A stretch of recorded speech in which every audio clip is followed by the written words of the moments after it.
que tu fais, Seigneur, et pour ce que tu as fait. Merci parce que nous pouvons déposer toutes choses à tes pieds, Seigneur. Nous pouvons nous décharger sur toi, Seigneur. Nous pouvons nous décharger sur toi, Seigneur Jésus. Merci parce que ton fardeau et ton joug, ils sont légers, Seigneur. Merci parce que tu es merveilleux, parce que tu es le Fils de Dieu, Jésus. Vraiment, conduis-nous vraiment dans ce temps de partage autour de ta parole, Seigneur, et continue ton œuvre que tu as déjà commencé dans nos cœurs, Seigneur. Que nos cœurs, que notre orgueil puisse plier devant toi, Jésus, et que ton esprit puisse éduquer nos consciences à vraiment ta présence et qui tu es vraiment. Merci, Seigneur Jésus. Amen. Amen, gloire à Dieu. Je vous invite à vous asseoir. On va continuer vraiment dans ce temps de sensibilité à l'esprit. Soyez les bienvenus. On est content de se retrouver tous ensemble, de partager un temps autour de la parole de Dieu. Et on croit et on sait que le Seigneur est à l'œuvre. Amen.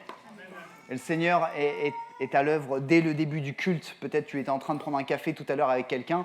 Sache que Dieu est à l'œuvre déjà au café.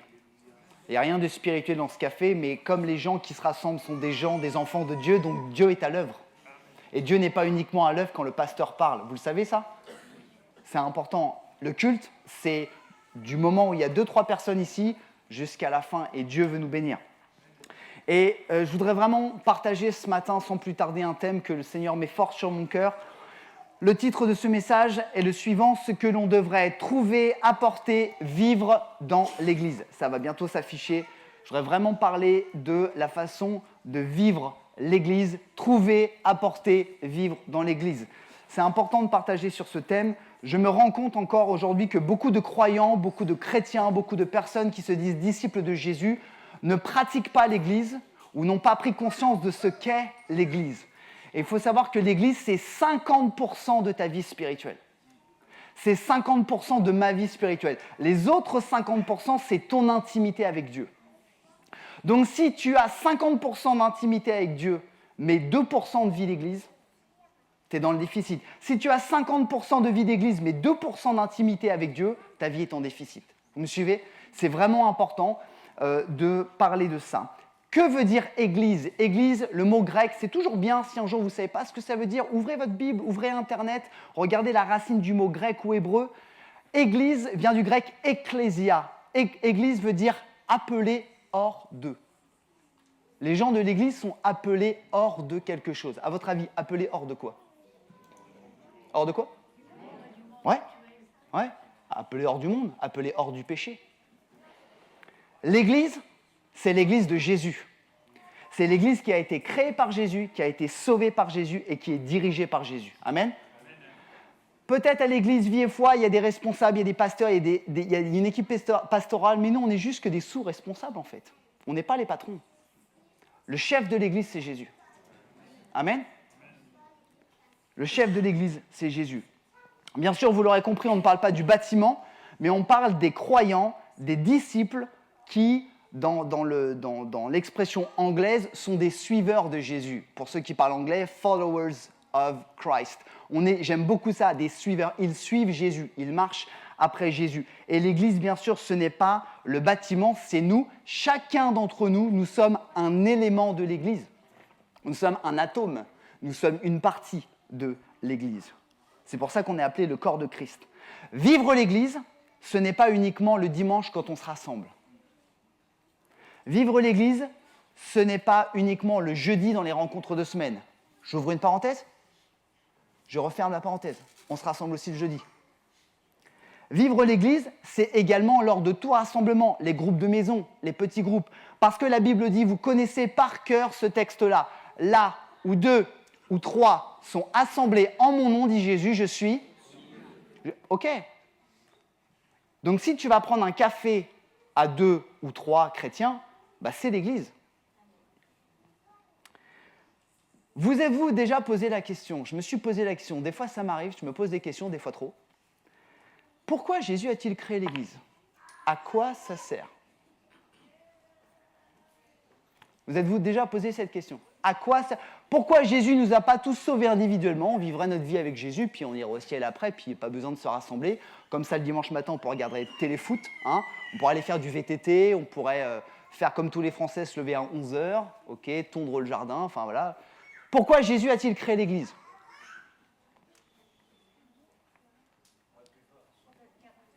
Ouais, ouais. Je n'ai pas trouvé la raison stricto sensu dans la Bible, mais je pense, ça n'engage que moi, je suis d'accord avec les voix qui se sont élevées, c'est que le Seigneur, il savait que nous sommes faibles. Et que même avec la présence de Jésus, même avec le Saint-Esprit, même avec la Bible, on avait besoin de quelqu'un de chair et d'os pour nous aider à vivre notre marche chrétienne. Moi, c'est ce que je crois. Parce qu'on a beau croire au Seigneur, on a beau avoir la Bible et tout ça, des fois, ça fait du bien d'avoir quelqu'un qu'on peut toucher, là, pincer, qui nous encourage. Ça veut dire que l'Église est là pour nous aider, et nous sommes là pour aider l'Église. Amen. Vice-versa. L'Église est comme un avant-goût de ce que nous allons vivre pour l'éternité. Vous savez que le Saint-Esprit, c'est un avant-goût de ce que nous aurons. L'Église, c'est un peu comme un avant-goût de ce que nous allons vivre. C'est un avant-goût qui est imparfait, parce que nous sommes tous pécheurs et pécheresses. Donc c'est imparfait. Mais c'est un avant-goût de ce qui va se passer. Je ne sais pas si certains d'entre vous aiment vivre l'Église, mais vivre l'Église, c'est génial. C'est formidable. Je n'ai pas assez de mots, je n'ai pas assez de puissance pour dire quand on vit l'Église. L'Église, c'est comme l'apéritif du paradis. Ça parle plus, ça, je suis sûr. Ben voilà. L'Église, c'est comme la mise en bouche. C'est comme quand tu prends l'apéritif et tu dis « Oh, je sens, il y a quelque chose qui vient qui est encore meilleur que ça. » Mais ce que tu prends là, c'est déjà pas mal. Hein? Pardonnez-moi si je ne suis pas assez spirituel. Pour être certain qu'on vit bien l'Église telle que Jésus la veut et telle que Jésus l'a créée, on devrait tous trouver et apporter des choses. Parce que nous sommes l'Église. Et je voudrais ce matin parler sur quelques caractéristiques, mais c'est important de dire que l'Église est une dualité. On doit y trouver des choses, on doit y vivre des choses, et on doit aussi y apporter des choses puisqu'on en fait partie. Et c'est l'image de complémentarité de l'Église. C'est quelqu'un qui apporte à un rassemblement d'Église ce que moi j'ai besoin. Et c'est moi qui apporte pour quelqu'un qui vient ce dont il a besoin. Vous me suivez ou pas? Je vous donne un exemple. Vous avez besoin d'un câlin. Vous avez besoin qu'on vous prenne dans vos bras. Ça vous arrive jamais, ça? Vous n'avez pas envie que quelqu'un vous... Non, il y a des gens, il n'y a pas besoin de câlin, moi je suis un vrai dur. Ok, je ne parle pas à ces gens-là, je parle aux gens qui ont des émotions. Eh bien, à l'église Vie et Foi, on a des frères et des sœurs qui sont distributeurs de câlins. Hein, les frères, là, je ne vous cite pas, mais où est-ce qu'ils sont que je la regarde? C'est des gens, ils ne peuvent pas s'empêcher de dire « Tu viens pour la première fois? Viens, je vais te prendre dans mes bras. » Il y a des gens qui sont là pour vous donner une parole d'encouragement. Il y a des gens qui sont là pour être conduits par le Saint-Esprit et donner une parole de prophétie que Dieu leur révèle. Et ces gens-là sont là pour toi. Et à contrario, tu es là pour ces gens. C'est la complémentarité de l'Église. Romains 12,4, c'est le premier texte qu'on lit. Romains 12,4, c'est l'apôtre Paul qui parle à l'Église qui est à Rome. Chacun de nous a dans un seul cœur de nombreux organes, mais ces organes n'ont pas la même fonction. De même, alors que nous sommes nombreux, nous formons ensemble un seul corps par notre union avec Christ. Portez attention à la dernière phrase. Et nous sommes tous, et chacun pour sa part, membres les uns des autres. Est-ce que tu veux le dire avec moi? Nous sommes tous, et chacun pour membres les uns des autres. Est-ce qu'on peut le redire ensemble? Nous sommes tous, et chacun pour sa part, membres les uns des autres. Et donc, nous avons une responsabilité collective. La Bible dit que nous sommes des pierres vivantes et nous sommes membres les uns des autres. Ça veut dire que je suis autant responsable du succès que du déficit de l'Église. Portons attention à ça. Je suis autant responsable du succès que du déficit de l'Église. J'ai souvent entendu dire des gens dire « Ouais, mais de toute façon, dans cette assemblée, il n'y a pas d'amour. » Les gens, ok, peut-être. Mais tu es responsable aussi parce que tu dois en apporter de l'amour. Il n'y a pas que toi, hein, mais c'est aussi important. Et je voudrais partager 2 points avec vous ce matin sur des choses que nous devrions trouver et vivre au sein de l'Église.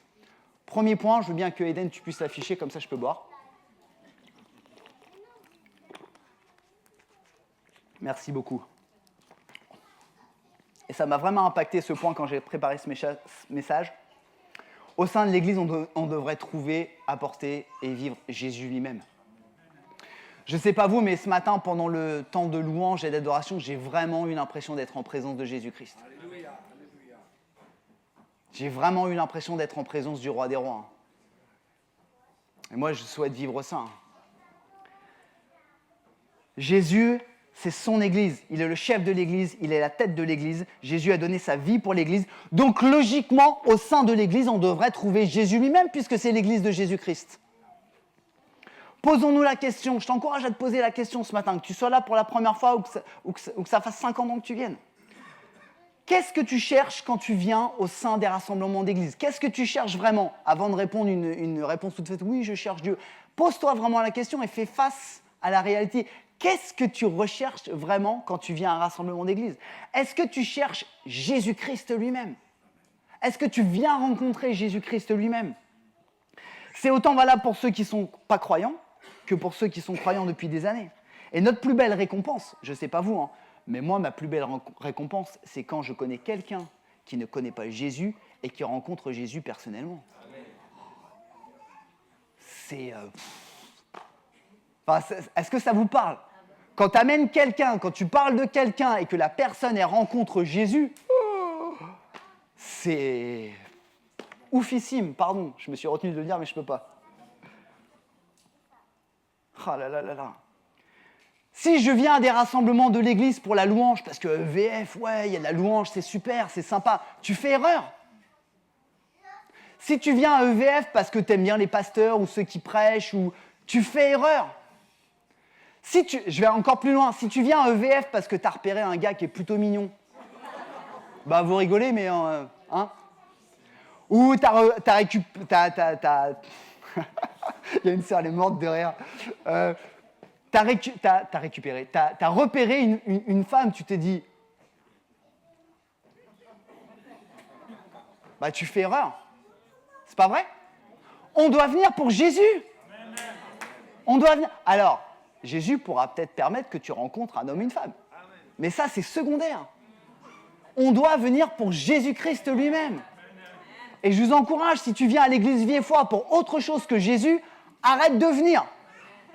Va dans une autre assemblée où tu iras pour Jésus. Parce que nous, ce qu'on veut, c'est que tu rencontres Jésus.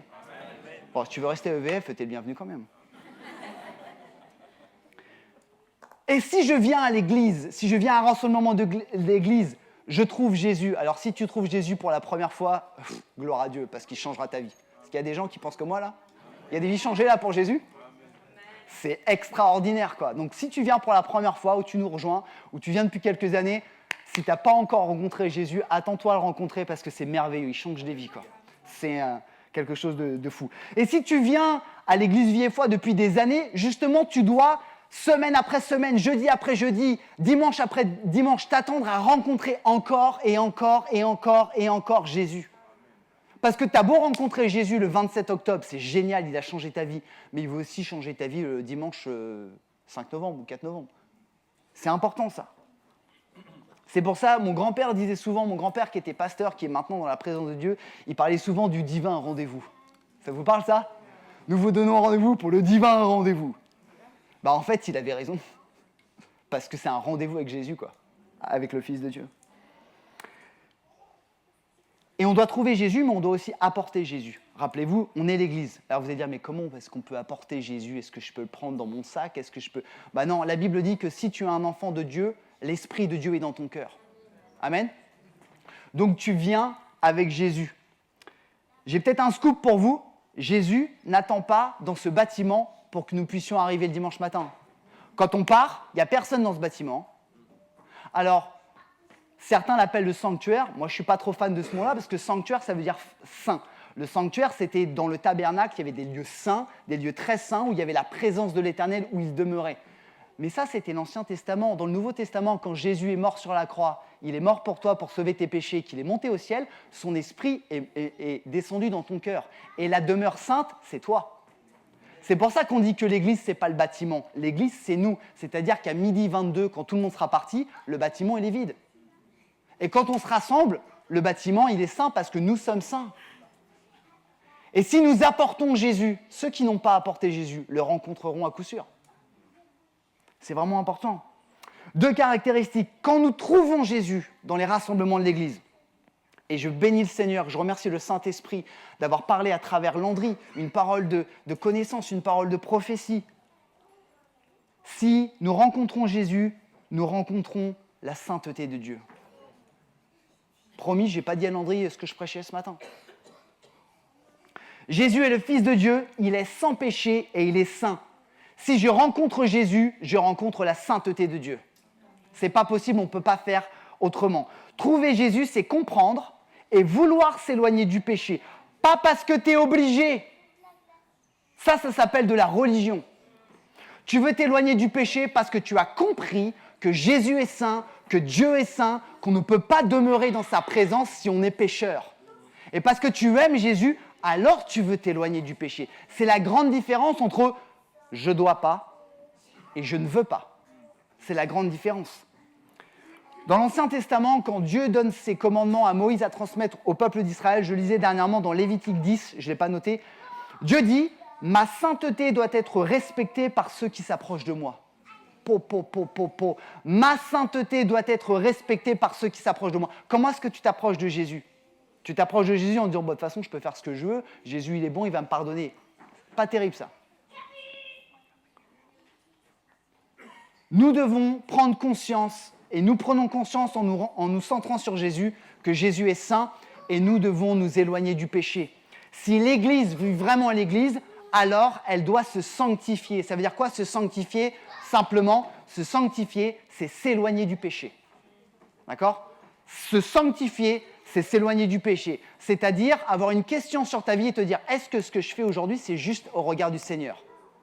On ne parle pas d'interdit, on ne parle pas de liste de choses à respecter, on parle de ton cœur et de ce que Dieu met dans ton cœur.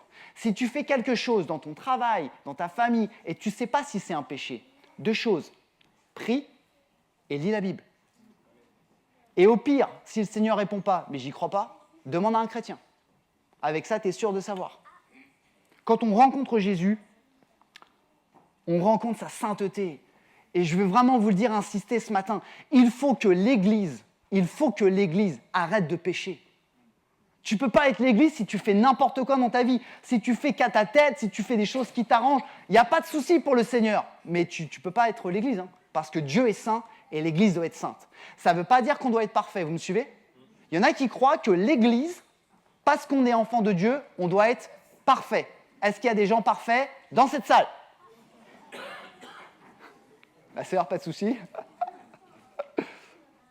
Non, parce qu'on est dans un corps pécheur. Mais ce n'est pas parce qu'on n'est pas parfait qu'on ne peut pas devenir de plus en plus à la ressemblance de Jésus. Et ça, c'est important. Deuxième caractéristique, quand tu rencontres Jésus, tu sens sa sainteté. Mais quand tu rencontres Jésus, tu rencontres sa puissance. Jésus est tout-puissant. Et quand tu es dans la présence de Dieu, quand tu vis l'Église, alors tu vis des choses surnaturelles. Tu vis la présence de Jésus parce que Jésus guérit les maladies, il libère les captifs, il délivre. Amen ? Eh bien, on doit vivre ça. Et si on ne vit pas ça, il faut qu'on se pose des questions. Comment rentrons-nous de nos rencontres ? Est-ce qu'on se dit juste « Oh là, c'était bien, j'ai eu quelques frissons, c'était pas mal » Ou est-ce que tu rentres chez toi en disant « Il y a quelque chose qui s'est passé dans mon esprit. Il y a quelque chose qui est parti de mon cœur. Je me sens libéré. Dieu m'a répondu aujourd'hui. » Ou est-ce que tu rentres chez toi comme tu es venu ? Quand on vit l'Église, on devrait rencontrer Jésus lui-même. Deuxième point, vous êtes toujours avec moi ? Regardez à votre gauche si votre voisin ne dort pas ce matin. Si jamais il dort, ne le réveillez pas, laissez-le.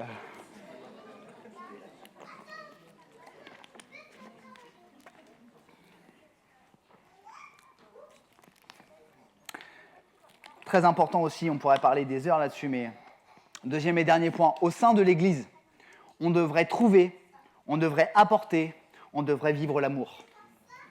Deuxième caractéristique, on devrait vivre l'amour. Pas n'importe quel amour. L'amour de Dieu, l'amour divin, l'amour de la Bible, pas l'amour du monde. Un amour qui est désintéressé. Vous savez ce que c'est, désintéressé? C'est je ne fais pas quelque chose pour avoir quelque chose.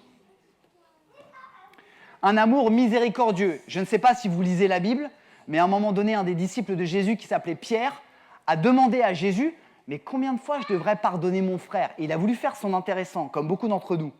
Et il a dû dire « Est-ce que je dois pardonner mon frère jusqu'à 7 fois, Jésus ?» Bon, il aurait mieux fait de se taire, puisque Jésus lui a répondu non pas 7 fois, mais 77 fois 7 fois. Je ne sais pas s'il y en a qui sont bons en maths, je n'ai pas calculé, je ne sais pas combien ça fait. je pose 2, je retiens 3. Un amour miséricordieux, l'amour de Dieu. On devrait trouver, on devrait vivre, on devrait apporter l'amour de Dieu. 3 caractéristiques pour cet amour avant de conclure. Numéro 1, l'amour de Dieu se manifeste par l'accueil. Merci Landry. L'amour de Dieu se manifeste par l'accueil. Accueillir, ça veut dire laisser entrer. Tu laisses entrer, tu accueilles. Avez-vous remarqué que dans les évangiles, il est dit que Jésus accueillait, non pas les grands de ce monde, non pas les gens riches, mais il accueillait les gens qui étaient méprisés. Qui était méprisé à l'époque? Les femmes, les enfants et les non-juifs. Si tu étais femme, enfant ou non-juif, la vie était dure pour toi en Israël. Et bien, si vous relisez les évangiles, à chaque fois que Jésus parle à quelqu'un, qui bénit quelqu'un, c'est un enfant, c'est une femme, c'est un publicain, c'est pas un pharisien, non, lui, ils n'accueillaient pas ceux-là, c'est un non-juif. Jésus accueillait les méprisés. Jésus accueillait pas ceux qui brillaient, mais ceux qui étaient délaissés.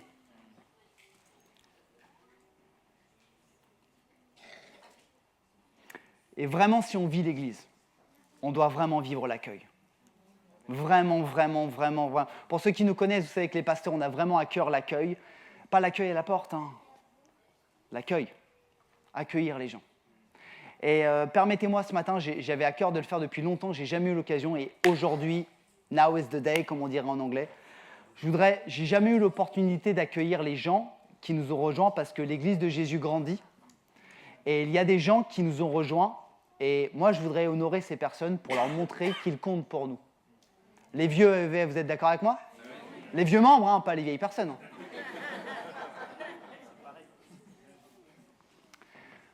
Dans la liberté, sans vous mettre mal à l'aise, je souhaiterais que les gens, hommes, femmes, enfants, qui fréquentent ou qui viennent à l'église depuis à peu près 1 an, moins d'1 an, plus d'1 an, peu importe, si tu te sens nouveau à l'église Vie et Foi, je voudrais que vous puissiez vous lever à votre place. Je ne veux pas vous mettre mal à l'aise. Je ne veux pas vous mettre mal à l'aise. Si vous ne voulez pas...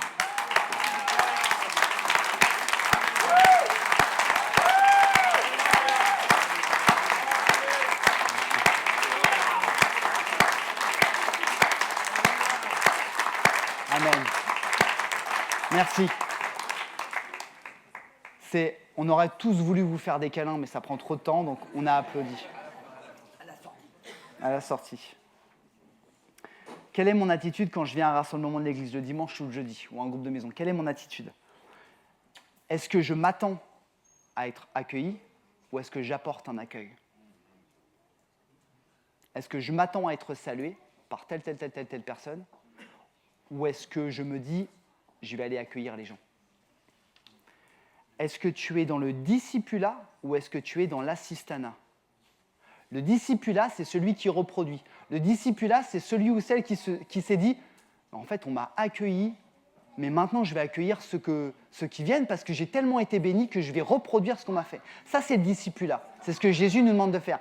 L'assistanat, c'est celui ou celle qui vient à l'église et qui espère qu'on va l'accueillir. Et qui ne fera pas un pied en avant, qui se mettra pile poil là, vous savez, exprès là, il se met là, puis il regarde tout le monde, puis il dit « Oh, j'espère qu'il va me voir, parce que s'il ne m'a pas fait de bisous aujourd'hui... C'est marrant, mais c'est la triste réalité des églises. Est-ce que tu es disciple ou est-ce que tu es un assisté? Pardonnez-moi si mes propos choquent. Et vous savez quoi? L'accueil, ce n'est pas le rôle des pasteurs, ce n'est pas le rôle de l'équipe pastorale, ce n'est pas le rôle des responsables de service, c'est le rôle de l'Église.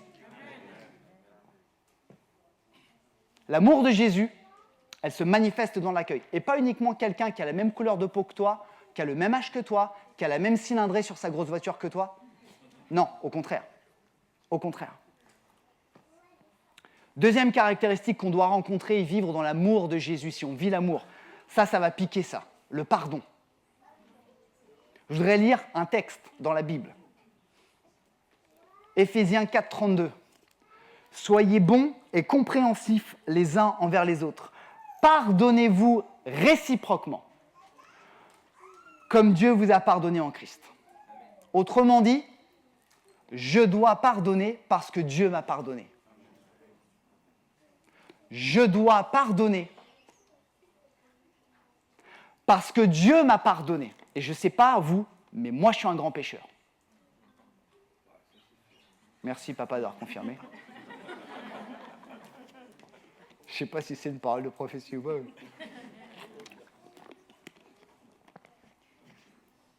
On parle du pardon chrétien envers chrétien. D'accord? Si tu vas à EVF, puis un jour, tu voulais que ce frère il te fasse un bisou, qu'il passe du temps avec toi, puis il n'a pas eu le temps, donc tu lui en veux.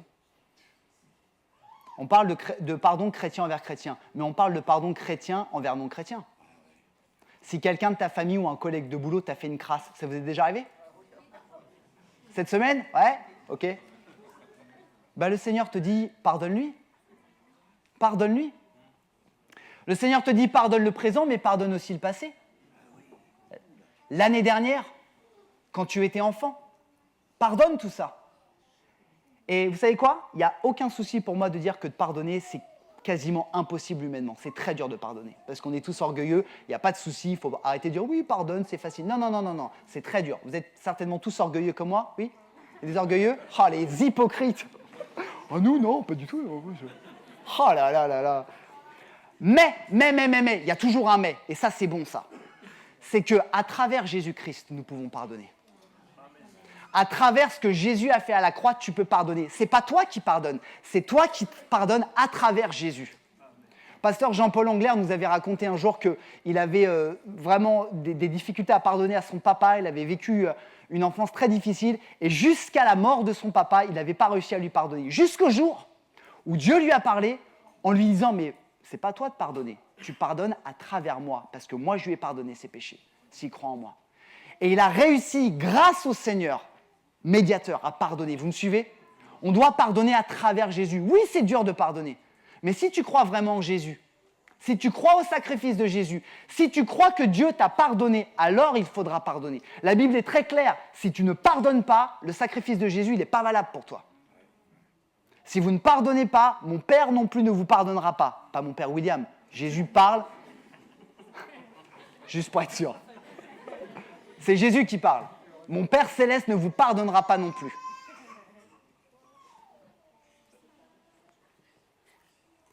Dernier point, l'humilité. On vit l'amour à travers l'accueil, on vit l'amour à travers le pardon et surtout l'humilité. On lit encore un dernier texte dans Philippiens 2:5. J'aime beaucoup les épîtres de Paul. Si vous ne savez pas quoi lire dans la Bible, lisez les épîtres de Paul, puisque Paul parle à des églises et il enseigne les églises. Et c'est bon pour nous. Rendez donc ma joie complète. Tendez à vivre en accord les uns avec les autres et pour cela, ayez le même amour, une même pensée et tendez au même but. Ne faites rien par esprit de rivalité ou pour un vain désir de vous mettre en avant. Qu'est-ce qu'on a du mal à ne pas se mettre en avant? Au contraire, par humilité, et prenons quelques secondes pour lire ça, quoi.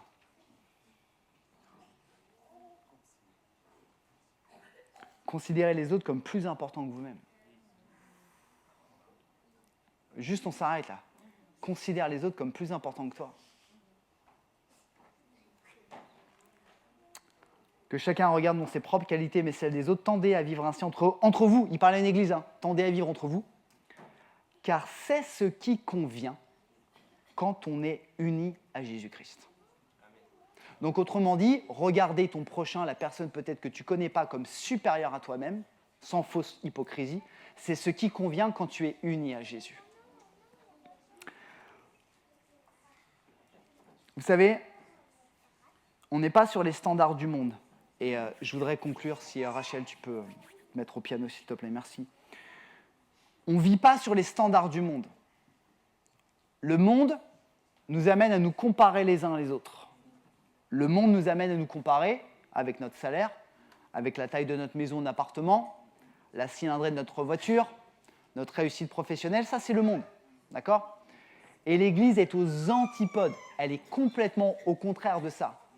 L'Église, la Bible, nous enseigne non pas à nous comparer les uns aux autres, elle nous met tous à égalité sur le rang de pécheurs, et elle nous dit en plus, bah, tu sais quoi, tu considères les autres comme plus grands que toi.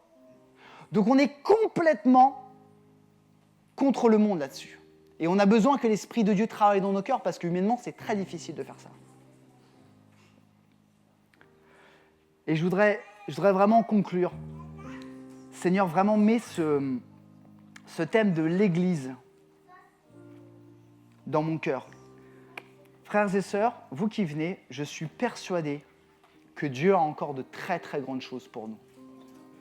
Non seulement dans notre vie personnelle, mais dans la vie de l'Église, dans vivre l'Église. Quand on vit l'Église, on devrait trouver Jésus-Christ. On devrait trouver sa sainteté. On devrait trouver sa puissance. On devrait trouver l'amour de Jésus qui se manifeste par l'accueil, par l'humilité, par le pardon. Mais on devrait trouver et apporter. Et aujourd'hui, je t'invite à te poser cette question, je me la pose aussi. Qu'est-ce que j'apporte là-dessus ? Est-ce que j'apporte Jésus ? Est-ce que j'apporte la sainteté de Jésus ?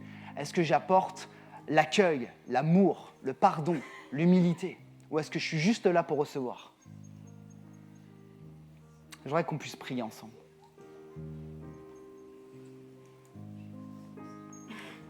Juste passer un temps devant le Seigneur.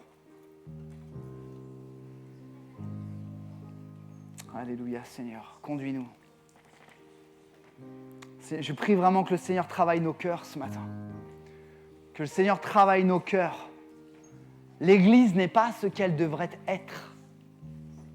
Et je rends grâce au Seigneur pour tous les progrès qu'il nous permet de faire, mais on doit encore progresser. Prenons conscience ce matin, frères et sœurs, dans ce temps de recueillement, que l'Église de Jésus, c'est quelque chose de merveilleux.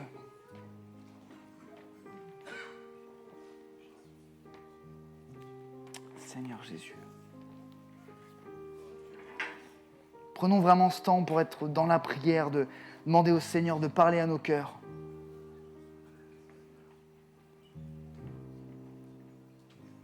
Seigneur Jésus, conduis-nous, Seigneur Jésus. On a tellement besoin de toi, Seigneur Jésus. Parle à nos cœurs, Seigneur Jésus. Parle à nos cœurs ce matin. Aide-nous à te rencontrer tous les uns les autres, Jésus.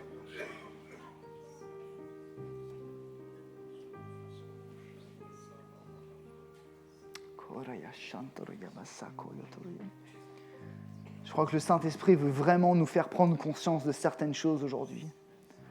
Le Saint-Esprit n'est pas là pour t'accuser, pour te faire culpabiliser, mais juste pour mettre le doigt sur des choses qui ne sont pas conformes à la volonté de Dieu ce matin. Il y en a tellement de choses dans nos vies qui ne sont pas conformes. Alléluia, Seigneur. Seigneur, parle à nos cœurs ce matin.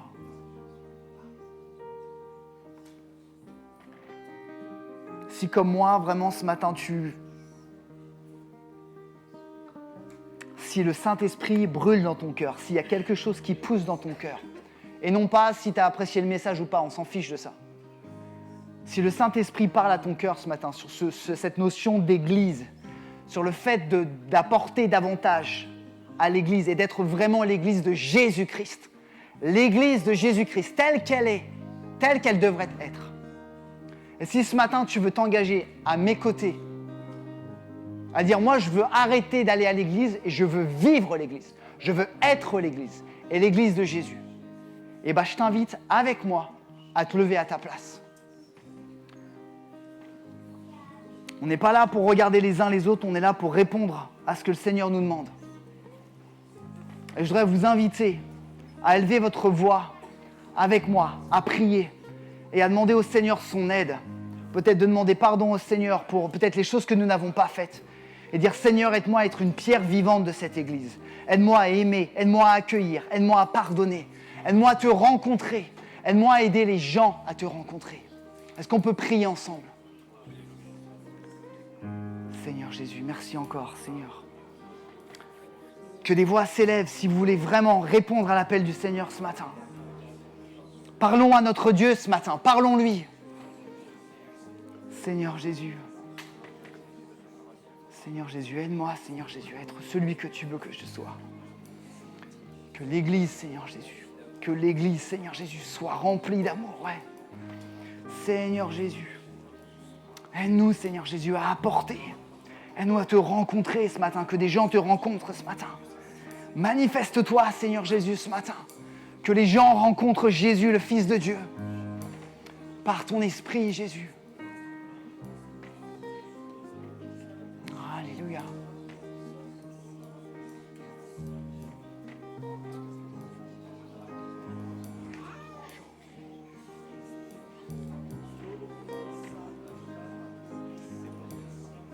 Est-ce que je peux vous demander de saisir la main de la personne qui est à côté de vous? Je voudrais qu'on puisse prier et je voudrais qu'on puisse s'unir symboliquement dans la liberté. Qu'on puisse élever nos voix ensemble.